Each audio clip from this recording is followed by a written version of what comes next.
presented by RBS Music, mixed by RBS Music present. Studio CH Films and Music. लोग तो अपना बनाकर छोड़ देते हैं। अरे लोग तो अपना बनाकर छोड़ देते हैं। कितनी आसानी से गैरों से रिश्ता जोड़ लेते हैं। हम तो एक फूल तक न तोड़ सके, हम तो एक फूल तक न तोड़ सके, कुछ लोग बेरहमी से दिल तोड़ देते हैं। ए जान हमके छोड़ के जइबू हो, जाते आशिक के तू भूला जइबू हो।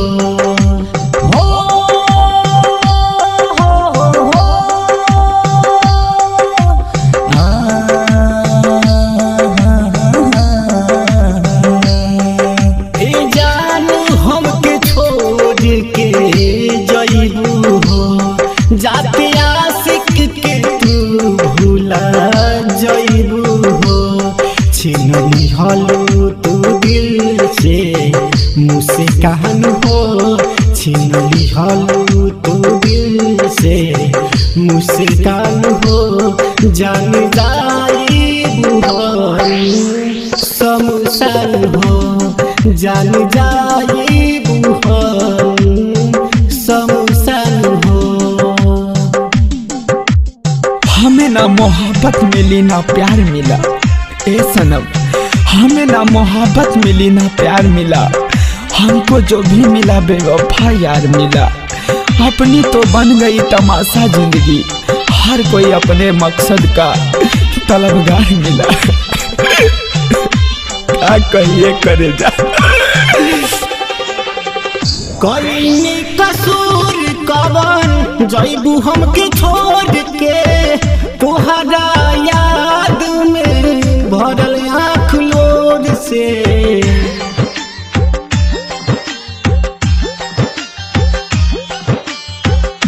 कईनी कसूर कवन जइबू जे छोड़ के, तोहरा याद में भरल आँख लोर से।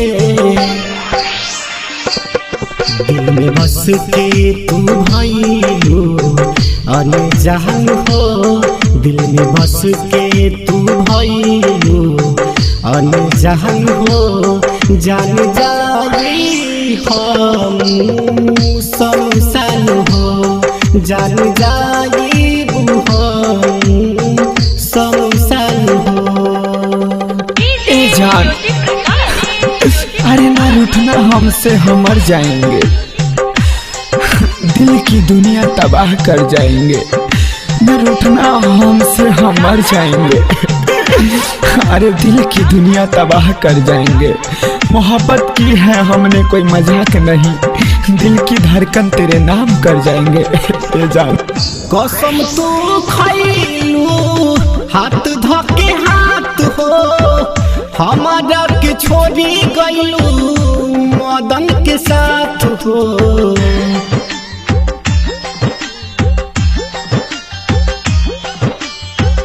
कसम तू खइलू हाथ धके हाथ हो, हमारा के छोड़ी गइलू आसिफ के साथ हो।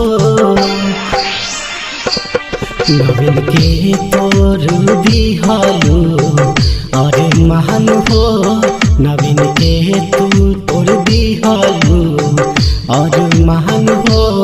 जान जाइबू हम शमशान हो, जान जाइबू हम शमशान हो। ए जान हमके छोड़ के जइबू हो, जाते आशिक के तू भूला जइबू हो। छीन लिहलू तू हमर मुस्कान हो, छीन लिहलू तू दिल से मुस्कान हो। जान जाइबू हम शमशान हो, जान जाइबू हम शमशान हो।